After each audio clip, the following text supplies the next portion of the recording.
ধুরন্ধর movie, ধুরন্ধর series 1 and 2, এই মুভিটা কি স্টকহোম সিনড্রোমের উপরে বেস করে তৈরি হওয়া একটা মুভি? এটা কি অ্যাকচুয়ালি একটা প্রোপাগান্ডা মুভি? এটা ঠিক কি যা সকলকে ধাঁধিয়ে দিচ্ছে? মুভির যে ক্যাটাগরি আমরা জানি, কমনলি সকলে জেনে থাকে যে flop, average, hit, superhit, blockbuster, all time best.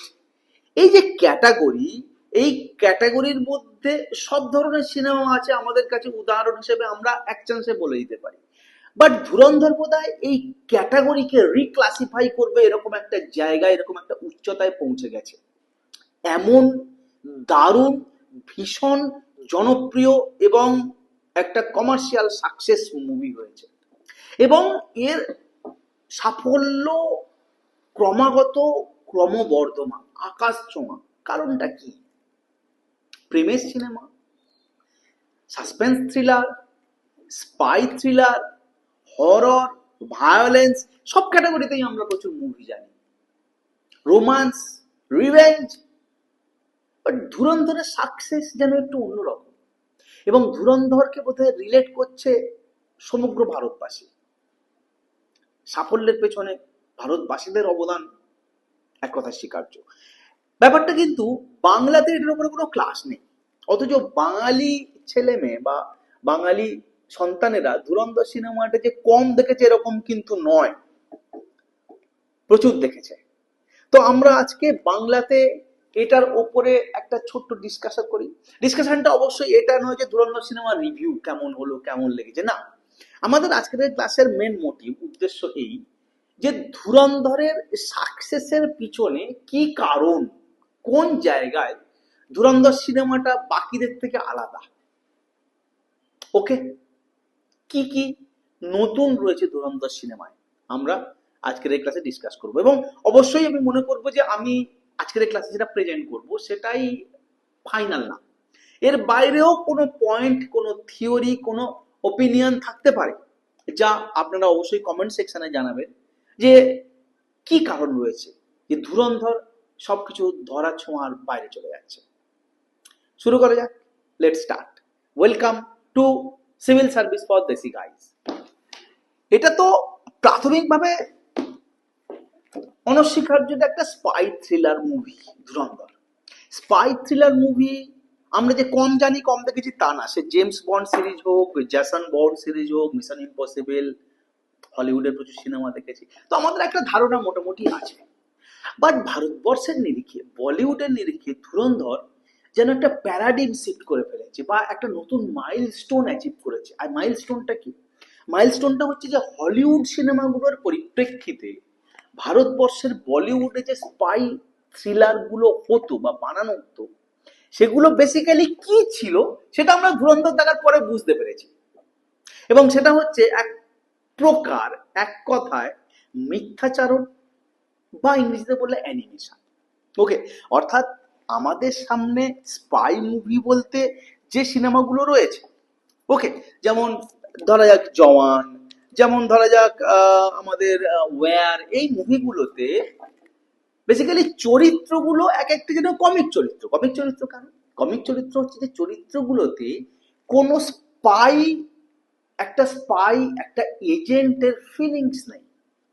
চরিত্রগুলো জানে যে তারা স্পাই, চরিত্রগুলোর দর্শক জানে যে এরা স্পাই, এবং চরিত্রগুলোর আশেপাশের লোকজন মুভিতেও জানে যে এরা স্পাই। এদের কোনো ক্ষতি করা যায় না, এরা সারাক্ষণ হ্যাপি হ্যাপি থাকে, এরা রোমান্টিক গান গায়, এরা বিচে সুন্দর সুন্দর পোশাক পরে, এরা জানে গুলি লাগবে না, এবং আচমকা শাহরুখ খান চলতে চলতে গিয়ে দেখলো যে কোথা থেকে আবার সলমান খান চলে এলো, একসাথে ঝাঁপ মারলো বিরাট, এই ট্রেন থেকে ওই ট্রেন, এই পাহাড় থেকে ওই পাহাড়। এটা কি ভাই? আমি তো কোনো অ্যানিমেশন ফিল্ম দেখছি না। একটা স্পাইয়ের যে লাইফ, তার যে চ্যালেঞ্জ, তার যে থ্রেট, তার যে ভারসাম্য রক্ষা করার চেষ্টা, তার যে কান্না আটকানো, তার যে ভয়, তার যে অভিব্যক্তি, এখনো অব্দি একটা স্পাই মুভি বলিউডের দেয়নি যা ধুরন্ধর দিয়েছে।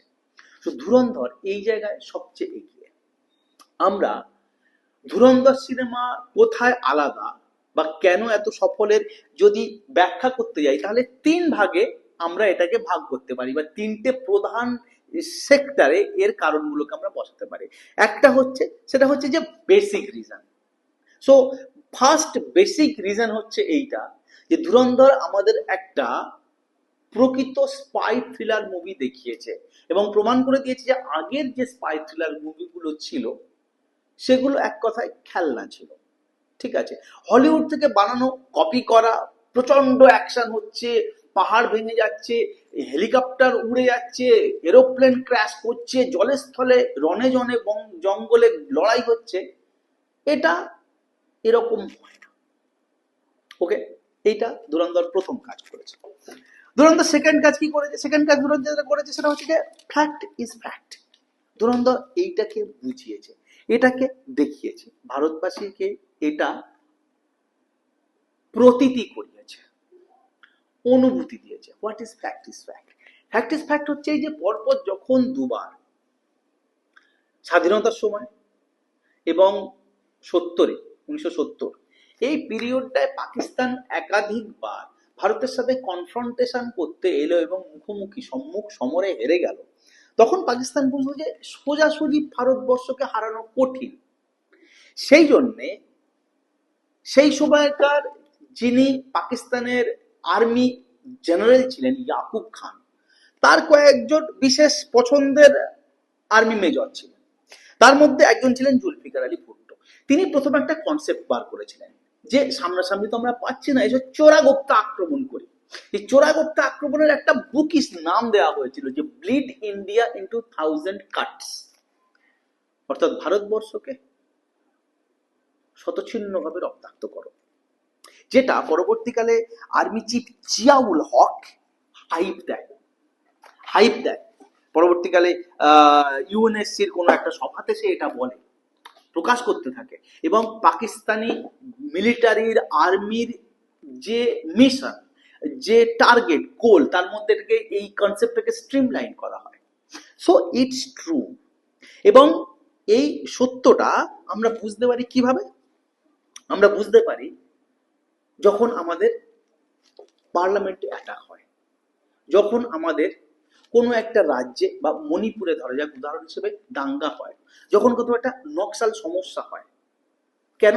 ওদেরই দেয়া অস্ত্র এখানে আসে, অনেক দাম, অনেক টাকা লাগে, একটা আন্দোলন, একটা বিদ্রোহ করার জন্য অনেক সাহায্য লাগে। সেই সাহায্য যা ভারতবর্ষকে টুকরো করতে চেষ্টা করছে এমন একটা ক্ষমতাকে বাড়িয়ে দেওয়ার জন্য যে সাহায্য, সেটা অনেকটা, সেই সাহায্য বাইরে থেকে আসে, এরা পাঠায়। So this is fact. এই ফ্যাক্টটাকে স্বীকার করতে হবে। কিরকম? একটা তুলনা দিই। সেটা হচ্ছে একটা বিরাট বড় কোম্পানি আছে, ঠিক আছে, টাটা বিল্ড এরকম একটা কোম্পানি। সেই কোম্পানির 700 কিলোমিটার দূরে কোনো একটা ছোট্ট আউটলেট আমরা দেখে ভাবছি, বাহ, এত দারুণ স্টক। আমরা একবার ভাবতে পারি যে যদি এত দূরে একটা রিমোট আউটলেট, ছোট দোকান, সাব এজেন্টের যদি এত স্টক থাকে, তাহলে তার মেন ব্রাঞ্চে, মেন গোডাউনে কত স্টক থাকবে। ঠিক তেমনি যারা ওই ছোট ছোট ক্যাম্পে প্রশিক্ষণ নিয়েছে, ইম্প্রোভাইজড আইইডি বানানোর কৌশল নিয়ে এখানটায় জঙ্গিহানা করে যাচ্ছে, অ্যাটাক করে যাচ্ছে, গুলি চালিয়ে যাচ্ছে, সাধারণ মানুষকে মেরে যাচ্ছে, মুম্বইয়ের হোটেলে আক্রমণ করে শেষ করে দিচ্ছে সাধারণ মানুষকে, তারা নৃশংস, তারা রক্তোন্মাদ, তারা ধর্মোন্মাদ।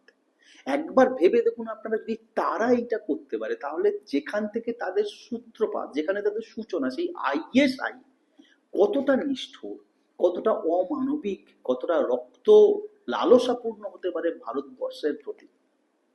সুতরাং একটা বাসে আমি যদি আমাদের মুভি টাইগার জিন্দা হ্যায় জাতীয় স্পাই মুভিতে দেখি যে একটা বাসে রয়ের এজেন্ট একদিকে ভারতবর্ষের পতাকা তুলছে আর একদিকে আবার আইএসআই এর পতাকা তুলছে, তাহলে বুঝতে হবে যে এরা আমাদেরকে ধোঁকা দিচ্ছে।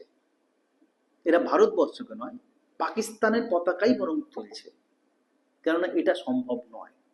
যারা আমাদের কেবল হত্যা, আমাদের কেবল ধ্বংস, আমাদের কেবল রক্তের প্রত্যাশী, তাদের পতাকা আমরা তুলব মুভিতে, এটা কিন্তু এক প্রকার মিথ্যাচার, এটা এক প্রকার ভুল পথ দেখানো, যা ভারতীয় দর্শকদের সাথে হয়ে এসছে। ওকে, সো এটা গেল দ্বিতীয় পয়েন্ট। তৃতীয় পয়েন্ট হচ্ছে যে অ্যাকচুয়ালি ধুরন্ধর মুভিটা একটা রিয়েল মুভি কেন? ধুরন্ধরের যে স্পট, যে লোকেশন, যে ঘটনাগুলো দেখা হয়েছে, ভারতের যে অ্যাটাক, আমাদের যে স্থানগুলোতে, যে মন্দির, যে হোটেল, যে রাস্তা, যে পার্লামেন্টের আক্রমণগুলো হচ্ছে, সেগুলো কিন্তু আমাদের জীবনের সাথে, আমাদের মনের সাথে, আমাদের ইতিহাসের সাথে, আমাদের আত্মার সাথে গেঁথে রয়েছে। আমরা এটা জানি। ধুরন্ধর যখন কোনো একটা মুভি, ধুরন্ধর নামে যখন কোনো একটা মুভিতে এই জিনিসগুলো দেখানো হচ্ছে, আমরা রিলেট করতে পারছি।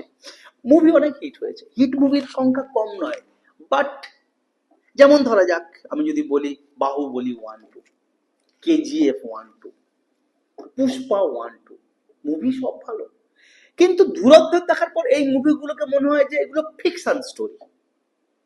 কোথাও ইতিহাসের একটু টুকরো হয়তো আছে, কোথাও ভূগোলের একটু অংশ হয়তো আছে KGF বা বাহুবলীতে, কিন্তু এগুলো কল্পনা প্রসূত, সত্যজাত নয়, যা ধুরন্ধর। সো ধুরন্ধরের এই বেসিক কিছু বৈশিষ্ট্য ধুরন্ধরকে সম্পূর্ণ আলাদা করে দিয়েছে, এবং ধুরন্ধর সম্পূর্ণ নতুন কিছু আমাদের সামনে উপস্থাপন করেছে, যা আমাদের দেখে মনে হচ্ছে যে হ্যাঁ, এটা ঠিক। এবং এই ঠিকটা বুঝতে পেরে আমরা বুঝতে পেরেছি যে হ্যাঁ, এতদিন ধরে যেগুলো চলছিল, যা দেখে আসছিলাম, যা দেখানো হচ্ছিল, যা বানানো হয়েছিল, সেগুলো সব ভুল, সেগুলো সব ধাঁধা। ওকে, আমরা এরপর চলে যাব, যেগুলো আমরা বেসিক বলা যেতে পারে রিজন পড়লাম বা ফান্ডামেন্টাল রিজন পড়লাম, এরপর আমরা চলে যাবো যে মেন রিজন, কি কি আসল আরো কোর কারণ রয়েছে যার জন্য ধুরন্ধর এত। আমি এইভাবে ব্যাপারটাকে দেখি যে ফান্ডামেন্টাল থিওরি অফ ইমোশন, আমাদের মধ্যে এটা একটা ইনস্টিংক্ট, যেটা রিভেঞ্জ।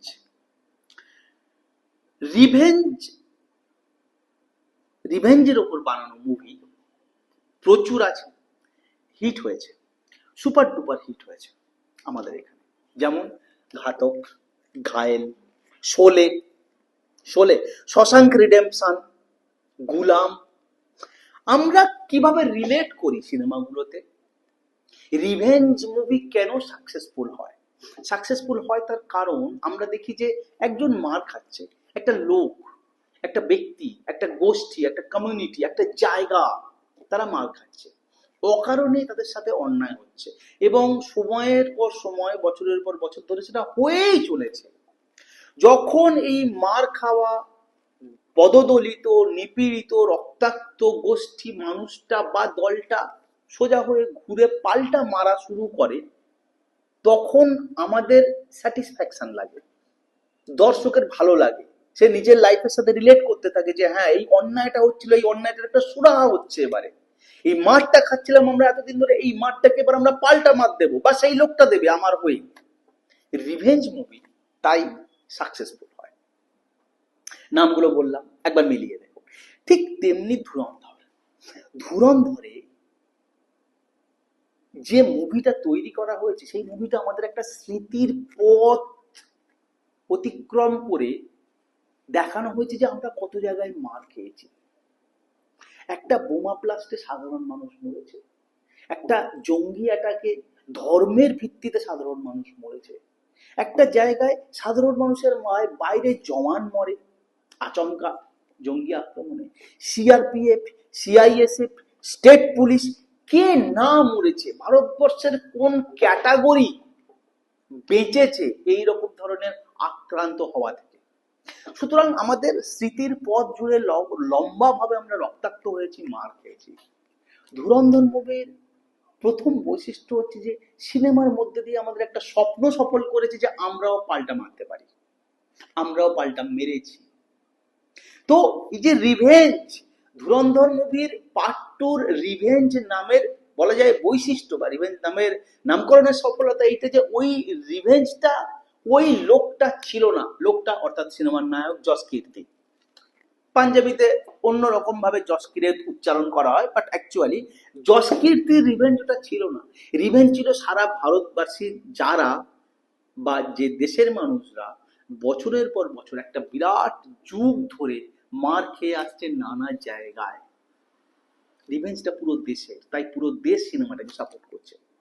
নেক্সট মেন রিজন বা আসল কারণগুলোর মধ্যে সেকেন্ড হচ্ছে ডায়ালগ।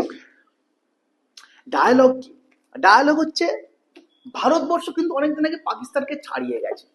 সেই 1970s অব্দি পাকিস্তানের একটা যে সেকুলার ভাব ছিল, তারপর থেকে যত বেশি মৌলবাদিত্বের দিকে এগিয়েছে ভারতবর্ষ, তত পাকিস্তানের থেকে এগিয়ে গেছে জিডিপিতে, হিউম্যান ডেভেলপমেন্ট ইন্ডেক্সে, ক্রিকেটে, সব জায়গাতে আমরা এটা দেখতে পাই।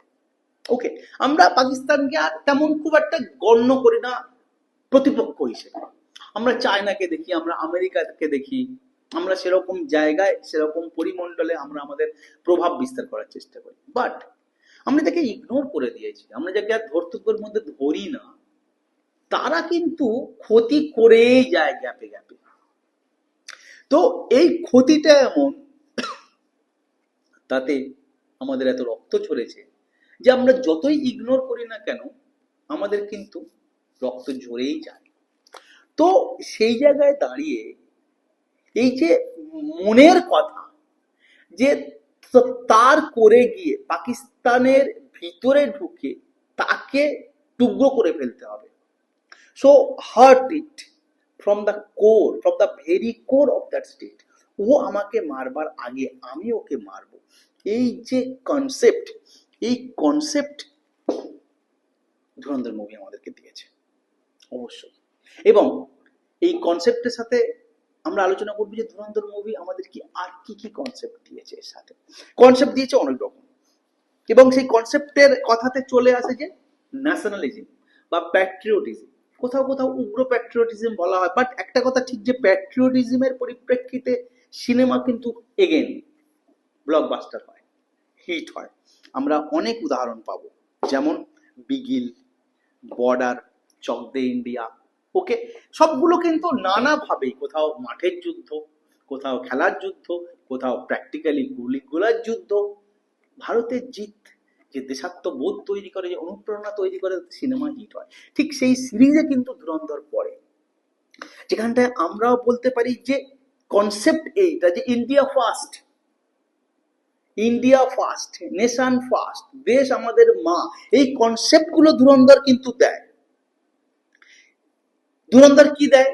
যে ওরা আমাদের মেরে যাচ্ছে, আমরা ওদেরকে ভেঙে দিই। So attack is the best form of defence, এই কনসেপ্ট ধুরন্ধর দেয়। ধুরন্ধর এই কনসেপ্ট দেয় যে আমরাও পারি, আমরা জিততে পারি, আমরা ওদেরকে হারাতে পারি, আমরা ওদেরকে ভেঙে গুঁড়িয়ে দিতে পারি। সো এই যে nationalism, obviously degree of nationalism দিয়ে অনেক কোশ্চেন আছে, আমি আসবো সেই টপিকে। এটা সবসময় মুভিকে অনেকটা এগিয়ে নিয়ে যায়। ধুরন্ধর সেই জন্যই সবকিছু আলাদা হয়ে গেছে, কেননা এখানটায় ন্যাশনালিজম একেবারে এক্সট্রিম র ওয়েতে দেখানো হয়েছে।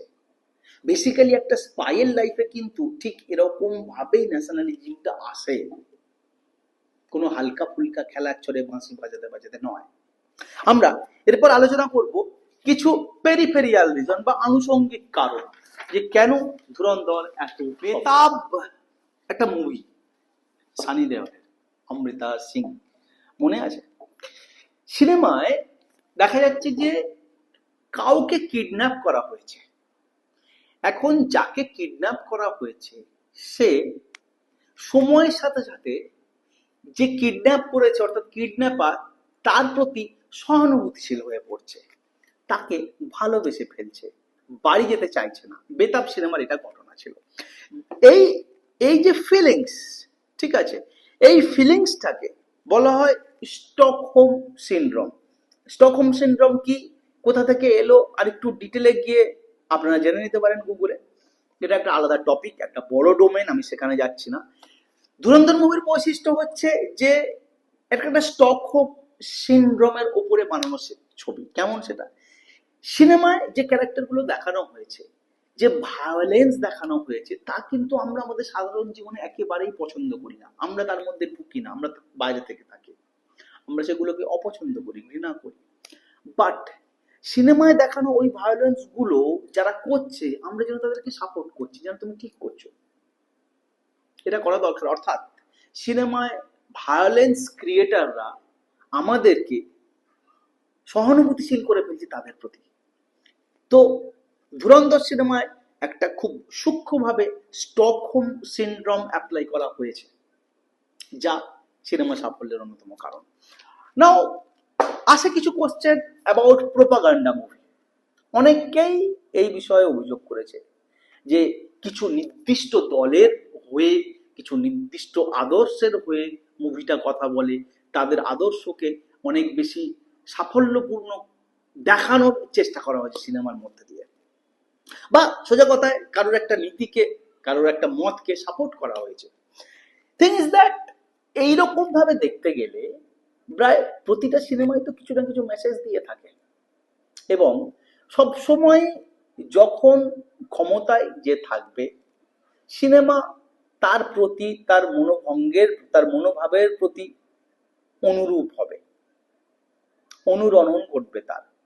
তো যদি আজকে ন্যাশনালিজমকে এরকম ডিফেন্সিভ জায়গা ছেড়ে অ্যাগ্রেসিভ অ্যাটাকিং জায়গায় পৌঁছতে হয়, তো সিনেমা তো তার রিফ্লেক্ট করবেই।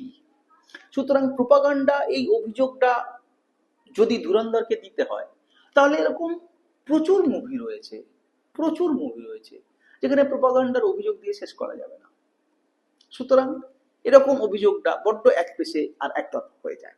নাও বাকি যে অন্যান্য বিষয়গুলো থাকে, ছোট বিষয় নয় কোনোটাই, প্রত্যেকটা মাইনিউট ডিটেল।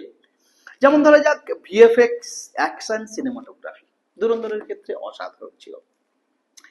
আসবো ক্যারেক্টারে, অনবদ্য ক্যারেক্টার, ভালোবাসা, রাগ, হিংসা, ঘৃণা, ক্ষমা, প্রত্যেকটা ক্যারেক্টার, প্রত্যেকটা ইমোশন আলাদা আলাদা করে ফুটিয়ে তোলা হয়েছে, যা স্বীকার করতেই হয় সিনেমা থেকে বেরিয়ে। মানে ধরা যাক একটা প্রশ্ন যদি করা হয় যে টাইটানিক কিসের মুভি, তো এটা কি একটা জাহাজ ডুবি গল্পের উপরে মুভি, না এটা একটা প্রেমের গল্পের উপর মুভি? বা যদি প্রশ্ন করা হয় ওম শান্তি ওম কিসের মুভি, এটা কি একটা পুনর্জন্মের ওপরের মুভি, না এটা একটা প্রেমের মুভি? তো ঠিক যেরকম মিলে মিশে থাকে বিষয়গুলো, ঠিক তেমনি ধুরন্ধরের ক্যারেক্টারগুলো এরকম মিলিয়ে মিশিয়ে রয়েছে। নেক্সট, অ্যাক্টিং, অভিনয় অসাধারণ।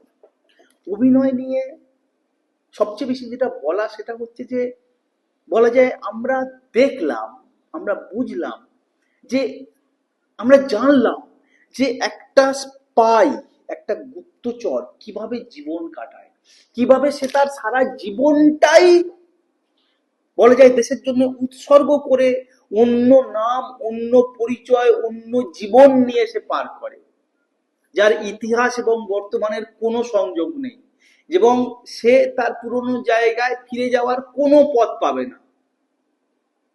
কি সাংঘাতিক, ভাবাই যায় না। এটা আমরা কিন্তু দেখলাম যে কি অসাধারণ অভিনয়ের মধ্যে দিয়ে আমাদেরকে সিনেমাটা এটা দেখানো হয়েছে।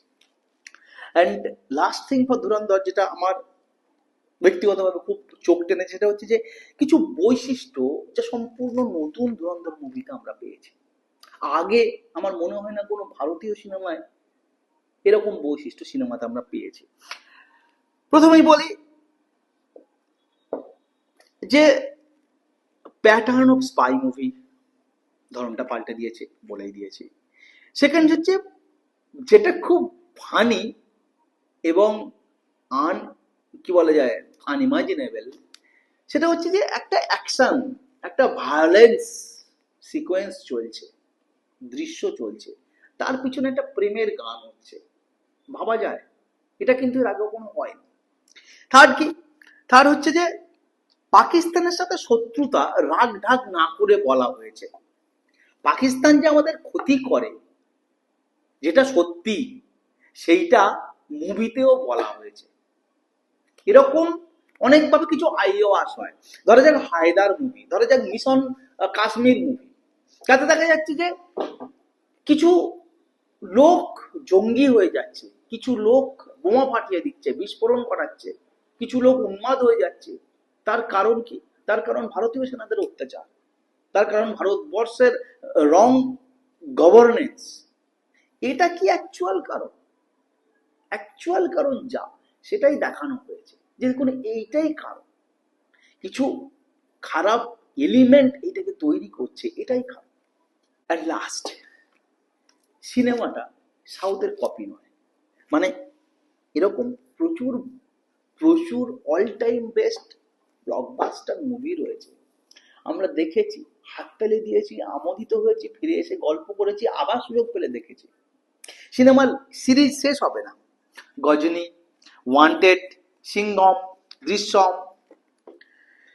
রাউডি রাঠোর, रहना है तेरे दिल में, হেরাফেরি, ভুল ভুলাইয়া, মুভি বললে শেষ হবে না। দুর্ভাগ্য হচ্ছে যে হিন্দি সিনেমায় বা বলিউডে অরিজিনাল সিনেমা কমে গেছে। হয় সাউথ থেকে কপি করা হয়, না হয় বাইরে থেকে কপি করা, বিদেশ থেকে কপি করা হয়।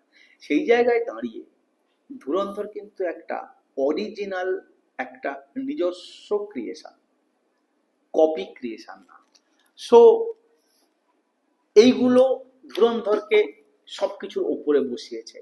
এবং অবশ্যই যদি জনারের ক্ষেত্রে বা যদি ডোমেইনের ক্ষেত্রে আলোচনা করা হয়, তাহলে স্পাই থ্রিলার মুভিগুলোর একেবারে যে ধারা, যে ধাঁচ বা খোল নলছে, পাল্টে ফেলে দিয়েছে ধুরন্ধর। আমরা আশা করব যে এর পরবর্তীকালে সিনেমা, তাতে হয়তো প্রোপাগান্ডার পরিমাণ কম থাকবে সমালোচকদের মতে, বেশিও থাকতে পারে, কিন্তু এই জনারের মুভি আমরা যেগুলো পাবো সেগুলো এরকম হবে যা আমাদেরকে রিয়েল টেস্ট দেবে এবং অনবদ্য বাস্তবে নিজেদেরকে ধরে রাখবে। ধন্যবাদ। অবশ্যই আমি জানতে চাইবো এর বাইরে কোনো ওপিনিয়ন বা এর বাইরে কোনো মতামত যদি আপনাদের থাকে মুভিটা সফল হওয়ার পিছনে, তো আপনারা কমেন্ট সেকশনে অবশ্যই জানাবেন। Best of luck.